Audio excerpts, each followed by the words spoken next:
full house, which is great to see. My name is Matthias Valenzuela. I'm the manager for King County Equity and Social Justice. And this is a Lunch and Learn that's part of our Equity and Social Justice Lunch and Learn series. And we have a really special speaker and visitor today. A lot of folks know him as Uncle Bob.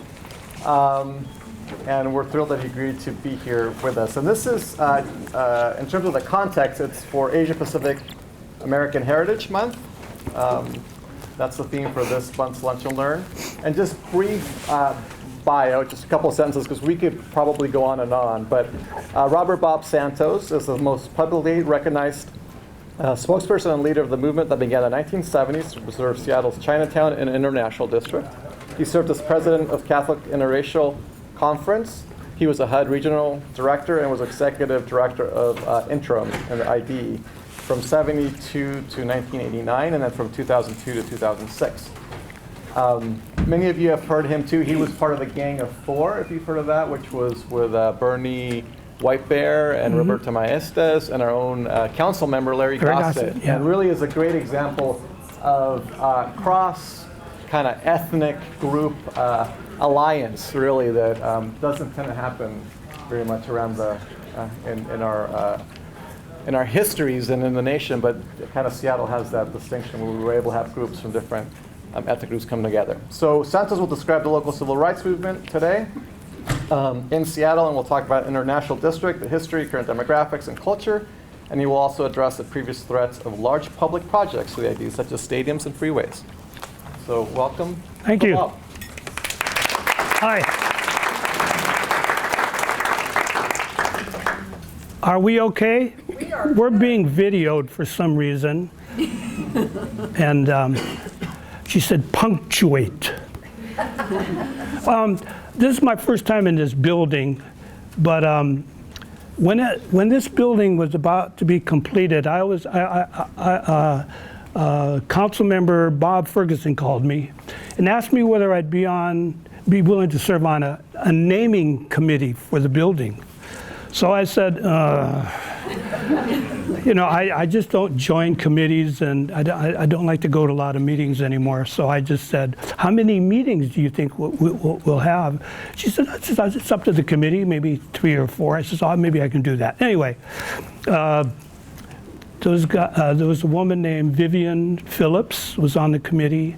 One of the old radicals from the Seattle 7 passed away, and I forget his name. My memory sort of is clouded, so some of the things, people that I should remember their names, it will skip. But anyway, there are about 6 of us on the committee, and what the county did was they sent out to all the middle schools. They wanted students from the middle schools to come up with names they think this building should be named for. And so the middle school kids came up with names, all kinds of names, and I think there were pared down to about 50 names. And so our committee met, and I was elected chair of the committee, because it's a paid committee, right? No, just kidding. Anyway, so there's some chairs over here. Half price. So we were on this committee, and I was named chair, and we came up, and what we said was each member, 6 of you, come up with 3 names out of the 50, and then we'll pare it down to, maybe one or two votes. We'll come up with the name. Well, we came up with the name of Tyree Scott. And it was almost unanimous after all the other names were filtered out, and we sent 3 names up to the county council, to Bob Ferguson, and the word came back that no one knows Tyree Scott, so we don't want to name it after someone that the people don't know about. And so they named it the Chinook Building after a fish, and I don't know which fish, but a Chinook fish, salmon, I guess it is. And I said to myself, Well, you can imagine what I said. So I said, well, you know, that's really too bad because people in this county should know about who Tyree Scott was. Anybody here ever hear of Tyree Scott? Few of you have heard about him. He was probably the most visible and successful civil rights leader in the local scene. Seattle guy, he was a contractor in the construction industry. He was an electrician, and in the later '60s, an organization was formed with the Central Contractors Association, minority contractors who were trying to get into the construction industry. And, you know, the doors were closed. And alongside that, Tyree started up the United Construction Workers. So together they formed a sort of a coalition, and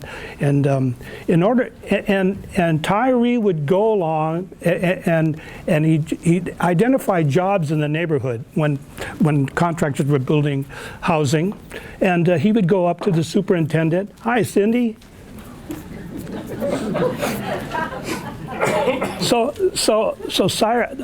Tyree would go up to the superintendent and say, you know, I noticed that you don't have any folks of color, black kids or young people on the job site. And were you thinking about hiring some of our people? And of course, they'd always say, well, yes, if they're qualified and all that. But anyway, so Tyree would say, would meet the next morning at St. Peter Claver Center, and that's where I worked. At St. Peter Claver Center, I ran a social service program called Caritas, a tutoring social service program in the central area, and I was in charge of the building. So so Tyree said, "Hey Bob, we want to rent some space here so that we can have our meetings." So about 5 or 6, up to a dozen potential black construction workers would meet with Tyree, and he would go to those job sites where he found there were no minorities, no black folks, and he'd shut the project down. The workers would come in at 7 o'clock in the morning. He would get there at 6, and they'd surround the job site, and he'd tell the workers as they were coming in, sorry, brothers and sisters, you're just going to have to go home until the superintendent here hires some of our people. And that was going on weekly, well, almost daily, weekly, and Tyree and his group were shutting down smaller construction jobs all over the city, and it started to catch on with some of the minority leaders that, hey, we're involved in something meaningful here. We want to get more jobs, jobs in the construction industry for some of our people. And the construction industry. Even the unions were very close. It was a very, very closed society. When a job would come open, a carpenter would have his son or his nephew or his uncle come down, and he'd get the job. And so it never opened up. The single-family housing, the shutdowns started to expand to larger construction sites. And Tyree would say, okay, brothers and sisters, we're going to go down to this apartment building that's being built in the central area, and we're going to close it down. He would do that. And at one point, the Seattle Central Community College was undergoing a massive rebuild of the administration building, and Tyree said, "Okay, we're going to shut down the job at Central Seattle Community College," and so about the first day there were about 30 demonstrators that went down there, and raised a little bit of hell. There were typewriters thrown on the floor and telephone books out the window, and so the cops came, with the dark Vader, trudged down Broadway, and there was a melee going on in the street, and I just remembered this front page photo of Michael Wu with a 2x4 up in the air like Cano, the baseball player. Anyway, the second day, there were a whole week of demonstrations because this was a big project. The second day, I decided to go with them because I was a member of the Seattle Human Rights Commission, and I wanted to make sure that everybody's human rights were whatever. You know, I was there sort of just checking things out. I really didn't want to be called a radical or part of the demonstration. I was with the city, so I go. And how many floors there? 5 floors, and it was all open then. They were just constructing the floors, and they hadn't put up the facade yet. And so the demonstrators from 30, 40 people, there was about 100, 120, 130 demonstrators at that second day. And we go down Jefferson Street. Our St. Peter Claver Center was on 17th and Jefferson. We went down Jefferson to Broadway, and then north on Broadway to the campus. And Tyree Scott says, "Okay, brothers and sisters, it's a nonviolent. We want jobs. We don't want to, we don't disrupt anybody out here. We're here to educate people. Nonviolent." And everybody said, "Yeah, hey, amen." So we go into the gate. The whole construction site was surrounded by an 8-foot fence. So we go into the gate, and as we're going down by the building to the superintendent's trailer, the white workers were throwing down bits of wood, nails. They're throwing stuff down at us. And Tyree says, "Don't forget, nonviolent." And after about 2 or 3 minutes, the pieces that were coming down from the construction workers became bigger and bigger, bigger chunks of wood and stuff. And you could hear people saying, "Nonviolent, man." Boom! Up the ladders. All the demonstrators went up the ladders. And of course, there was one Nordic American superintendent, foreman, sort of a wide guy, a bald-headed guy, and he says, "You'll come up through here over my dead body." Well, everybody just stepped over him anyway. And then there was really, for about 5 to 6 minutes, there was really, there was a lot of action, a lot of activity. And then someone yells, "Tax squad!" And here comes down Broadway the Seattle Police Department trudging down with their Darth Vader visors. Boom, boom, boom, boom. So the demonstrators down the ladders. There were these 4 or 5 ladders up to the second floor. So down the ladders, everybody scurried down the ladders, and I stood around to that guy that was hurt, not that I did no first aid or anything, but I thought the guy looked pretty wounded, he's all bloody and stuff. So I waited with him until the aid car came. So I go down the ladder. When the aid car comes, they take care of him, and I'm all alone. I'm down the ladder, and I'm walking towards the gate, and over under this tree is Tyree Scott, Michael Ross, Sylvester Carter, Todd Hawkins, and they're handcuffed. They're under the tree. So I'm walking out to the gate, and Michael Ross says, "Hey, officer, he's with us." So the officer runs up and say, "Hey, are you with them?" I said, I guess so, And so, boom, he grabs me over there, and he puts handcuffs on me. So we get down to the next door to the courthouse, and they throw us in the slammer, and 2 in each cell, and I'm with Todd Hawkins. Now Todd Hawkins, she's been through this system before, and so he goes to the cot and he lays down, and he starts snoring. He's relaxed, and I'm pacing, and I said, "Oh geez, what did I get into here?" And I'm thinking, on TV, I see what's going on in the South with Bull Connor and all those guys, and police brutality, and I said, "Oh my God." So I start humming, because I knew the demonstrators would follow us down to the jail.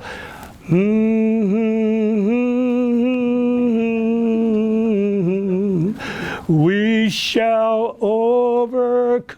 And Todd says, "Bobby, would you shut the F up?"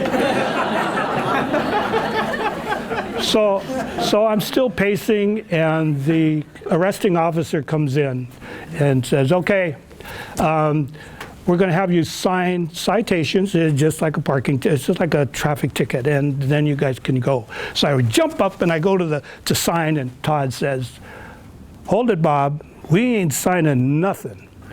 We're here to give them a message. We're going to be here for a week. We're going to go on a hunger strike. I said, Todd, wait.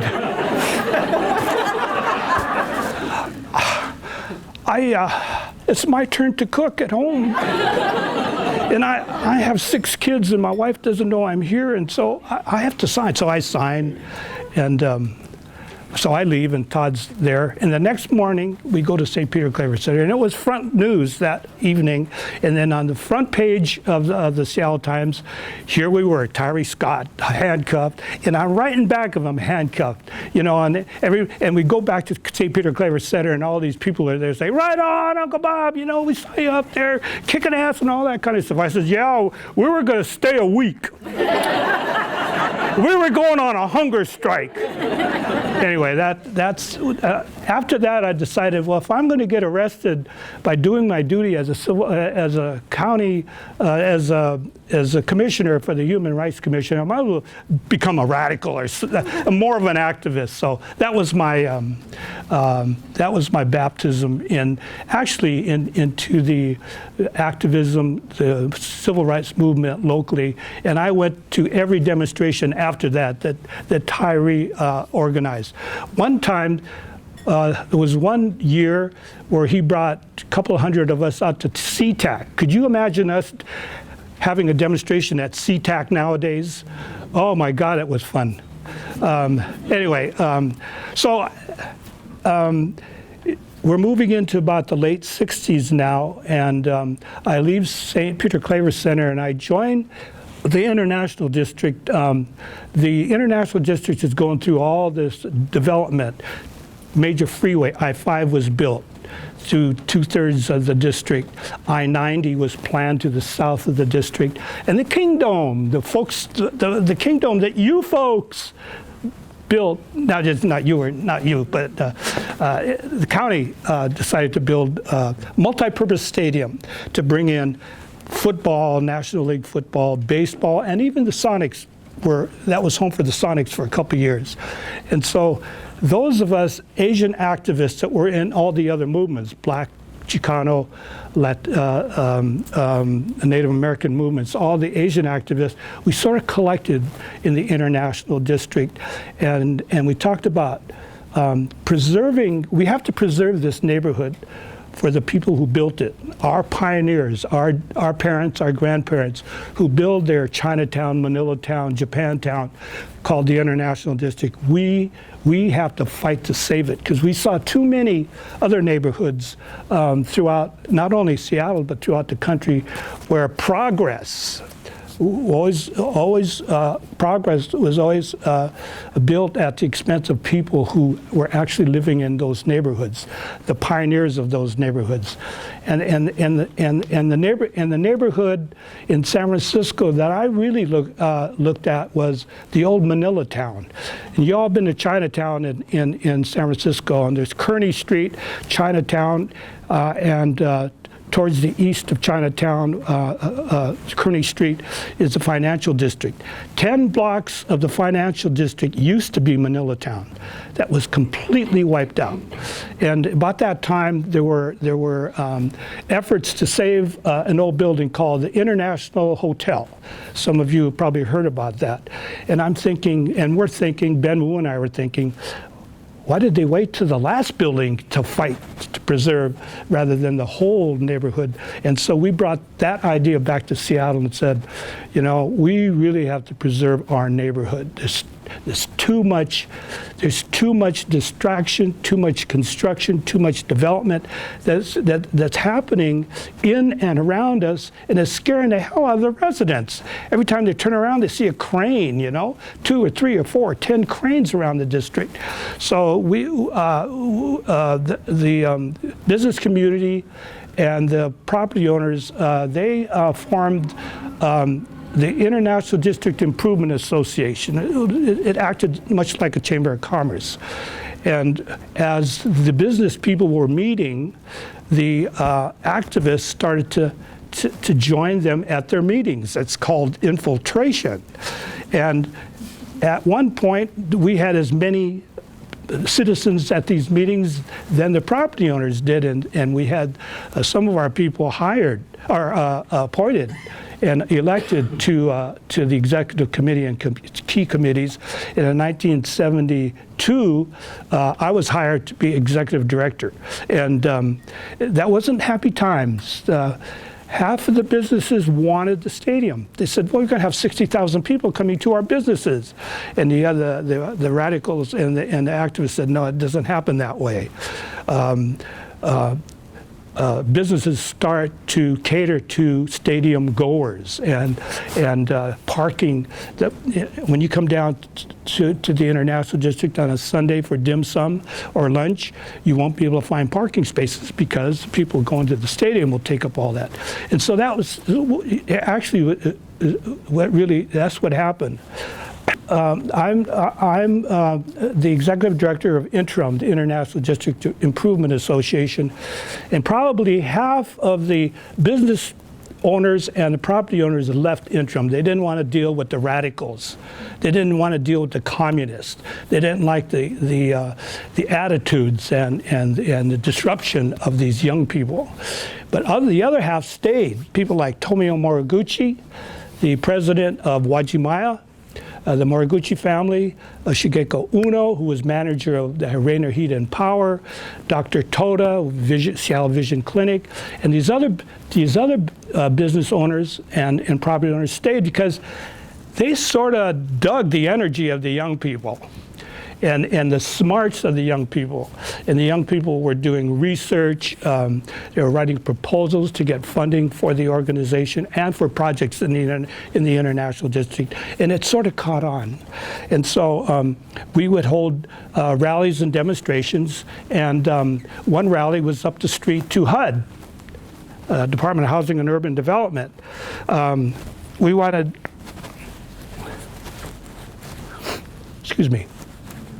we wanted to make sure that the federal government knew about the plight of the International District.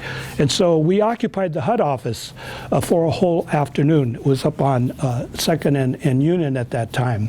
And a guy named Nixon was president then, and he sort of put a blanket on all funding out of the federal government to the communities. And so they told us, the HUD people told us, as soon as the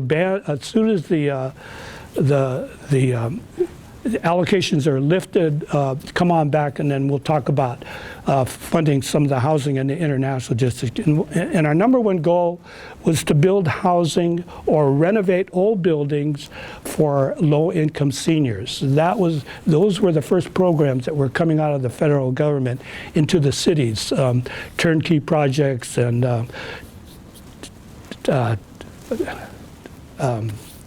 Alan knows the titles of these programs. I could never keep up with them. 21D3 and title this and title that.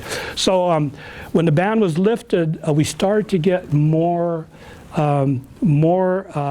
attention to the issues that we had in the International District to build housing. And private developers were coming in, acquiring property, working with Interim to build their housing, and then we would get the old folks that were in the old rundown buildings to sign up for the new housing that was being built. Along with that, we decided if we're going to continue to make this a stronger community, we have to have the services for the elderly, and we have to bring them into the community. So we started up the health clinic, multilingual, bilingual health clinic, and we went to the county. We said, you're building that stadium, you should at least come up with some revenue, some funding for our health clinic, and it happened. It worked. So with the county funds, we went over to the city and said, the county is going to come up with a bunch of money for us, and they'll give it to us if you match it. And the city said, oh, we don't want to be left out, so they matched it. And then we ran down to the state and did the same thing and got some money from them. So we were able to start up the health clinic with a total $90,000 grant from the three sources. And so we said, hey, this is sort of fun, you know? And so we got into organizing young people, especially those from the university school of social work, folks that were learning how to write proposals. And once we wrote the proposals, I would take the proposals and I would do the lobbying with members of the community, the business community, and we started to get funding for the health clinic, housing. We were able to build a community garden for the old folks because they were all stuck in their high-rises and they had no backyard. So we developed a garden, which is still operating, up on Maynard and Main. You go up into the hillside, you'll see this wonderful, beautiful garden, chickens and anyway, vegetation, all this kind of stuff. And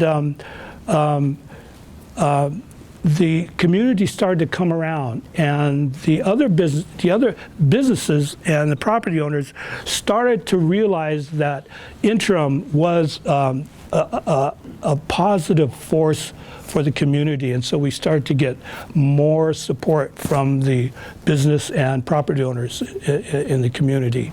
So housing, the private developers were coming in, acquiring the property, and we sat around and said, well, why don't we start our own development companies, nonprofit corporations, and a few of them were starting up around Seattle. So Interim became a housing developer, contractor developer, and we started to build our own housing. We've done pretty well through the years, and just in a couple of months, a new project that Interim's building called Hirabayashi Place, 90 units of workforce housing will be built down the street at 4th and Main. And the construction will be starting very, very soon this spring. And so Interim is still alive. The leadership there has changed a little bit. A lot more younger people, younger Asians are getting involved in the community, and it's been a pretty powerful force. Is there any questions up until now? You're talking about the kingdom? Talk about fighting the kingdom? What's that, Frank? Are you going to talk about fighting the kingdom? Yeah, we did. We've. Well, it's no longer here, is it? Frank was here at that time. Yeah, they imploded the kingdom, but then hell, they built two in its place. But by then, watch your language. The state representative from the 37th district has just joined us. So. Yeah, the kingdom was replaced by two other stadiums, but by then we had learned to deal with traffic, the traffic issues and the parking issues, and this. Well, let's face it, the Mariners, when they play, they don't have 60,000 people attending their games yet. A little bit later on in the season, when they're of course, the attendance will raise, and then it will cause more problems in our district. But one of the things that Interim did in the very early days, when the freeway was built in the International District, it's elevated over Jackson Street, King Street, and so with this airspace, Interim went down to the governor's office and pleaded with the governor at that time and said, well, since we're being impacted by your freeway, for mitigation, you should at least allow the community to operate a parking lot under the freeway. And the governor at that time, Evans, said, fine, we can do that. So a long-term lease was arranged, and at that and the parking lot was paved, 233 stalls, and we were charging $6 a month. Anybody parking there right now? How much do you pay now? $7 a day. Well, it's about $130 a month or more. Yeah, $6 to $130. So the parking business was really neat for nonprofits, and so Interim started.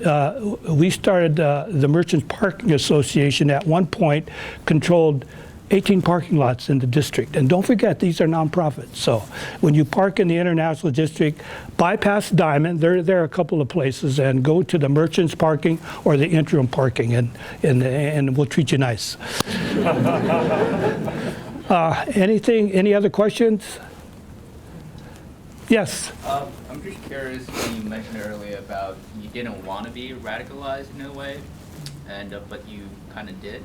Yeah. So I guess the question is for today's youth, like the message is that, do you want them to become radicalized and be more aggressive in terms of to achieve what they want to achieve? Yeah, well, there are examples of what I would have liked to seen young radicals do, or young activists do. And not everybody has to be a radical, but what did they call this movement a couple years ago, where people took over the streets? Occupy. And I was talking to some of them folks, and I said, that's really cool, but what do you get out of it? I mean, at least the Contractors Association, when we went and protested at the airport at SeaTac, at least we got something out of it. We got a court settlement out of that. And as we were occupying SeaTac, a bunch of people from the Contractors Association would wait in the lines for tickets to fly out, right? And so the regular customers were in back of the line of the protesters who were in line for tickets. Well, they didn't buy tickets, but they disrupted the whole system where flights had to be delayed. I mean, at least, Your Excellency, thanks for coming. It's Larry Gossett, my partner. It's a little aside here. During the late 60s and early, remember I told you about that demonstration at Seattle Central Community College? Well, if you check with Channel 5 TV, they have Larry Gossett on film going up the ladder with that 2x4. It's really an indictment, and I don't know if Larry's ever seen that, but we should get a copy of that, Larry. We're writing a book now on the Gang of Four, and it's going to be published this year. We got it fully financed, and Larry and Cindy are providing input, and Stella Ortega, the widow of Roberto Maestas, is providing input, and Laura Whitebear, Bernie's sister, is also providing input. So it's really going to be a cool book. It's going to go national, and there are a lot of photos in it. And so you may be in the book. I don't know. We may not have the names right, but some of you will be in that book. It'll be published by Chin Music Press. It's a local publisher. Any questions? Yes? The dragon curling around the street lamp project? Yes. And the fish painted on the pillars under the freeway? Was that connected with reestablishing this neighborhood as being an important, valuable one, or is that? Yeah, that's part of the 1% for art. With any public funds that go into a community, 1% has to go towards art. So an artist came up to us and committed to do these 10 dragons. If you've ever been to the ID, they're up on the light poles, and that's part of the 1% art project. Oh, I also have to mention that I left interim in 1985 because I thought maybe I could campaign and be elected to the county council, and I wanted to run against Ruby Chow, and she retired, and Ron Sims decided to run, and Cheryl Chow, Ruby's daughter, decided to run. So it was a three-way race for county council, and I came in third. So so I didn't make it. So Ron became somebody, and Cheryl became somebody. But I did. I got an appointment to run the regional office of HUD, Department of Housing and Urban Development, and I got a call one day, and the voice on the other line says, "Mr. Santos, the secretary would like to talk to you. Could you arrange to fly to Washington, D.C. in the next couple weeks?" I said, "Secretary, everybody has a secretary, it's a big deal, you know." And then she said, "The secretary, you know, the member of the cabinet, for the Clinton cabinet." So I thought, well, I better go to this one and see what's going on.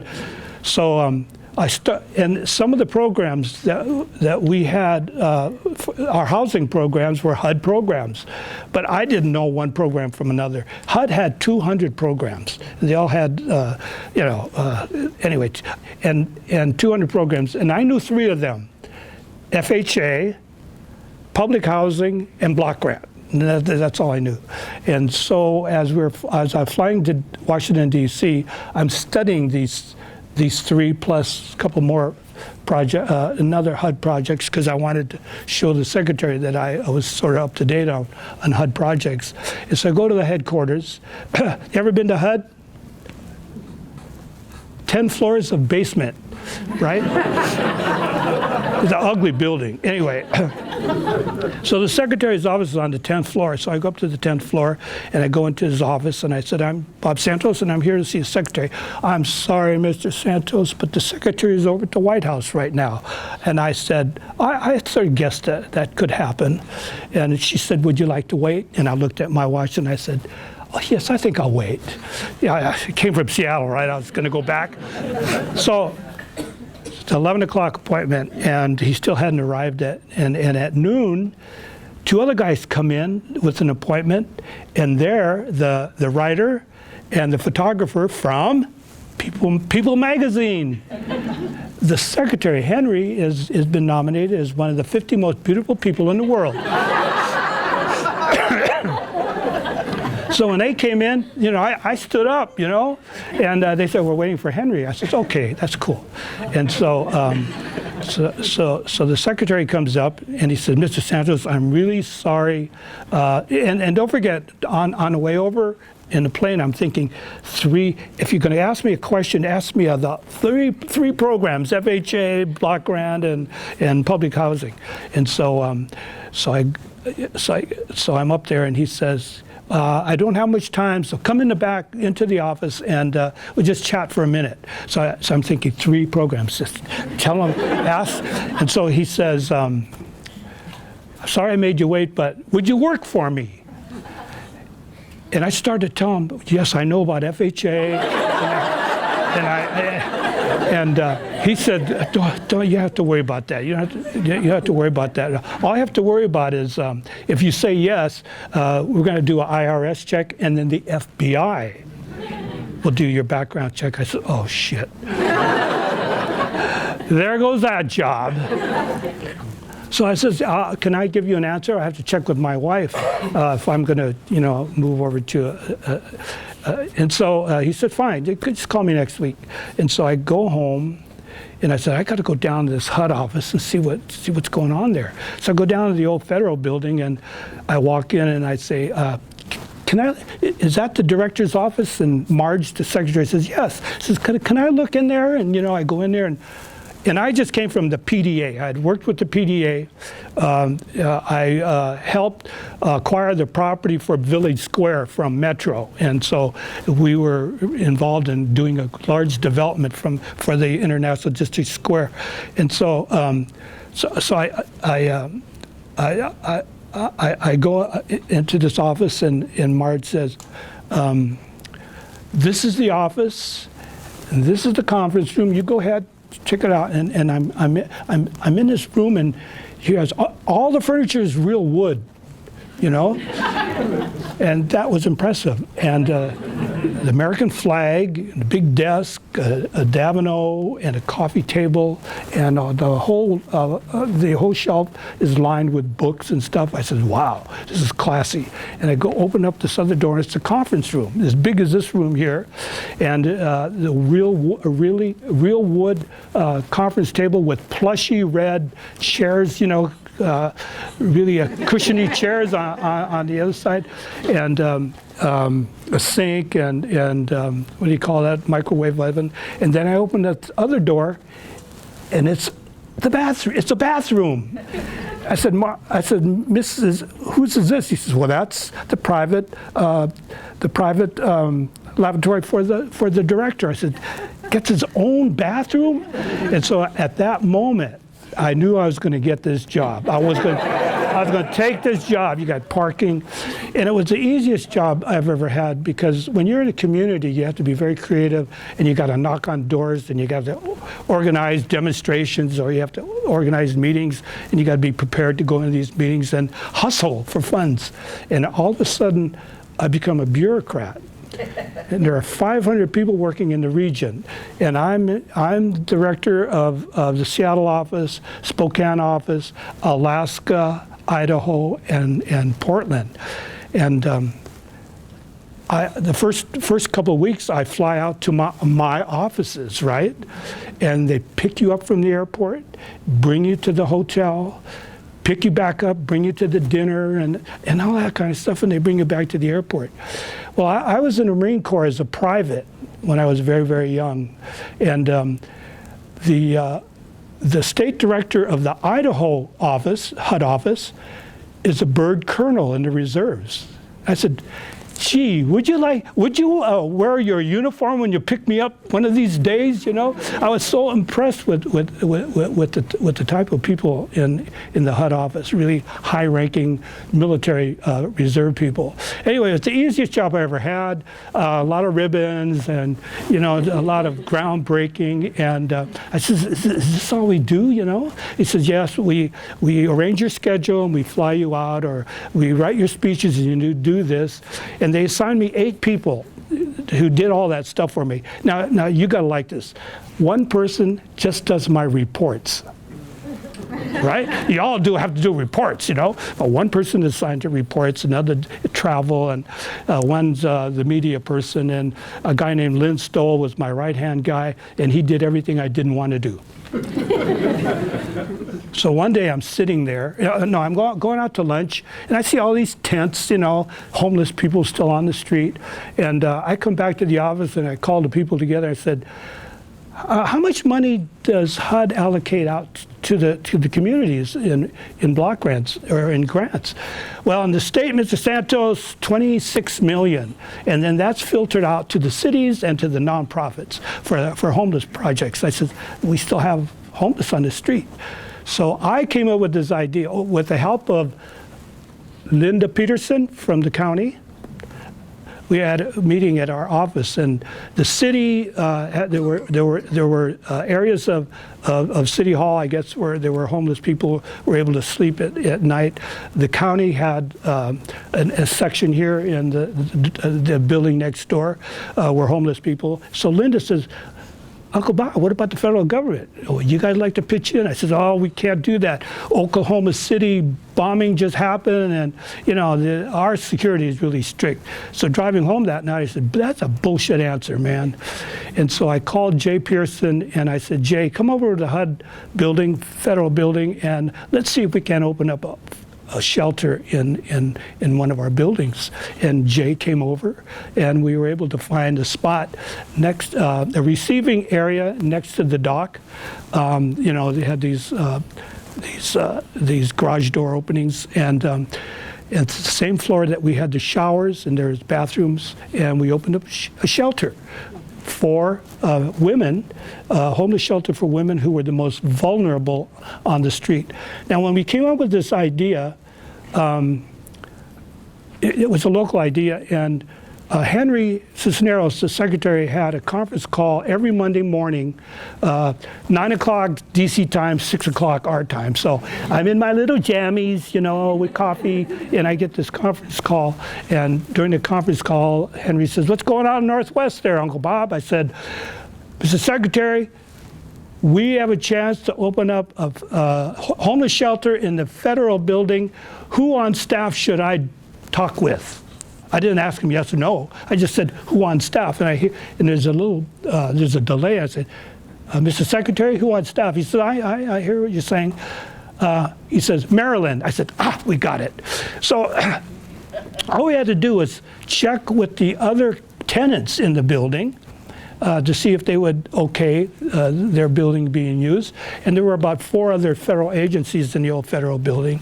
And one thing that they were concerned about, we don't want these homeless people running around our offices.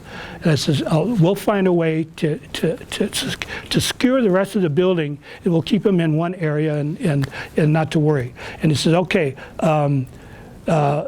And I said, if there's any problems that you have with any of the homeless people, you let me know and we'll shut it down. And after about 4 or 5 months, the homeless people were in. They came in at 8 at night. The workers left by 6:37. So 8 o'clock, the homeless people would come in, and by 6:30, they would leave to their breakfast programs. And the HUD staff would come in at 7. So no one ever knew that these homeless people were in the building. And so about after 3 months, some of the neighbors would say, "Uncle Bob, when are we starting the program?" I said, "Well, it's been going on for 3 or 4 months now, and there's never been a complaint." So we were the first and only federal building in the whole nation that had a homeless shelter. That's cool. And the reason you can do this, when I was sitting in my office, I'm thinking, holy cow, my bosses are 3,000 miles away. They don't give a shit what I'm doing out here. They don't even know. I mean, Bill Clinton has his problems with Monica, and Henry, my boss, had woman problems back there with, and I said, if we're not doing anything that's really illegal, you know, we have to be creative out here, you know. Develop programs outside the box, and that's what we did. We did quite a few innovative programs for the local in the local head office. Any other questions? I don't know what time it is. Miley. You know I'd ask. What do you feel is fundamental for change agents in community activism? Well. You know, the young people that are involved in our community now we have a lot of young activists, and sometimes there aren't any radicalized programs to get involved in. So a lot of young people say, well, what do we do, you know? Well, there's a lot of volunteer work that has to be done. There are still neighborhoods that are impacted by development, and people have to get involved in their own neighborhoods to protect the environment. Some of the things they have to protect is culture, and we want people to be very aware of that and learn about the cultures in your neighborhood. We live in a neighborhood that's one of the most diverse districts in the country, in Southeast Seattle, and so we're always learning more about the new cultures of people moving into the neighborhood. And it's a wonderful way to learn about what's happening in the world, actually. That doesn't answer your question, does it? One of the things, thanks, Uncle Bob. Claudia, do you want to ask a question? Also, since the fact that we have 2 from the Gang of 4 here, we'll actually ask Larry Gossett, Councilmember Larry Gossett, if you can come up here. Come here, Larry. I already hugged him. Yeah. It's gonna be on video. Let's just stay close for the mic. Yeah. His wife Sharon is here. Bob Santos, one of our great state representatives. But this is one of the coolest 80-year-old cats y'all will ever meet. I mean, you've already got a feeling for that with his remarks. And another thing I want to add, as being part of the Gang of 4 with him, it is extremely unique and glad that we're writing this book in any urban area that people have been able to successfully, Erica, work closely together to create opportunities for all the major ethnic groups in our country, specifically here, the Native Americans, the African Americans, the Asian and Pacific Islanders, and the Latinos. And we all just came together. It wasn't anything that was planned. It just occurred. In 1968, when we organized the Black Student Union at the University of Washington, and then 4 months later, the Black Panther Party for Self-Defense, no one would allow us a place to meet. We said, man, we just want to meet here. We ain't gonna tear it up, just meet. But Bob Santos was over St. Peter Claver Center on 17th and Jefferson in the Central area at that time. So he opened the door, and this, in his characteristic way, kind of forgot to tell the boss that there were there's some groups solely meeting there that weren't quite able to pay rent. But that was good. And then later on, Tyree Scott of the United Construction Workers Association, a very dynamic, progressive group that was trying to open up the construction industry in our community. And in 1969, there are only 5 African American construction workers in the entire, and all the unions together, because of systemic institutional racism. And Tyree and the other contractors, because they weren't just workers then, was trying to do something about it. They had no place to meet. Again, Bob made it available. And from there, Native American brothers, Roberto Maestas, who in 69 and 70 was running ESL program, started holding their meetings there. And we just like synergistically started having some of our meetings at the same time, then together, then asking others, one another, why don't you, Tyree said, why don't y'all come out on a demonstration tomorrow? And then Roberto translated in Spanish because most of his students couldn't speak English. We were going to be fighting for the rights of minorities to have jobs. And I just talked my ghetto English, so a couple of the cats could understand what was going on. But we got people together, and Tyree said, look, Uncle Bob always lets us, and it might have just been Bob then, I can't remember, always lets us meet, let's ask him to join us. So he said, yeah, I'll be there.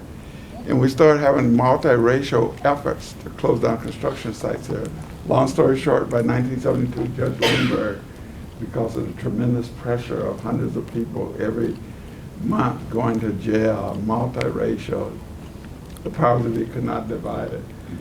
He passed, he had hearings, and then resolved federally, and this is why it was so important, he's a federal judge, that for every 4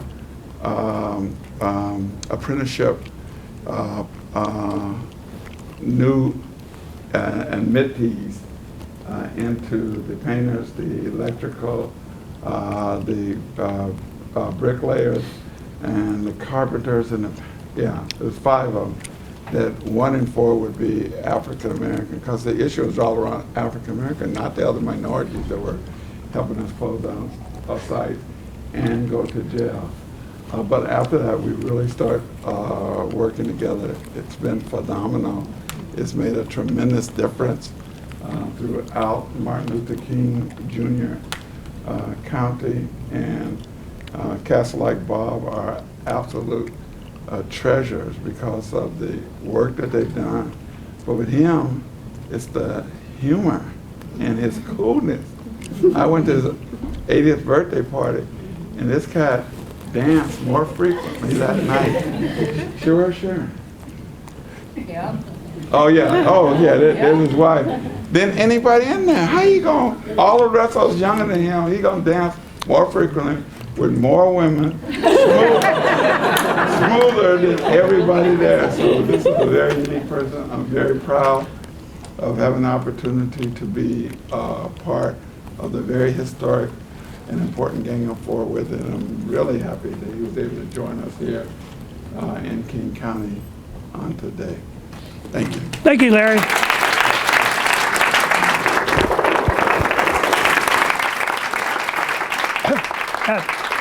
As you probably know, there's only two of us left from the Gang of Four.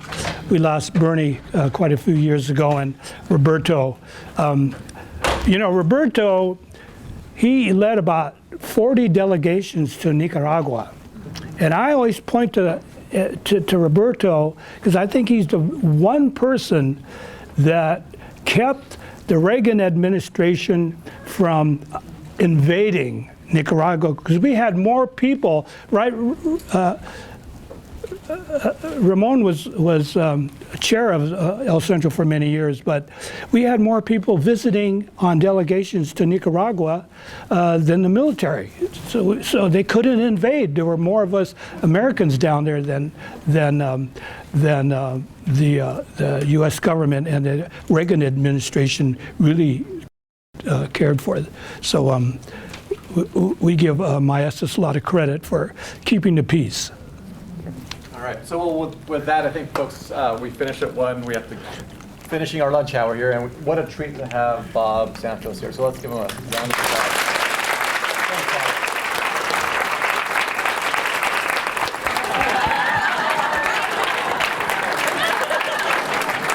I can't keep up.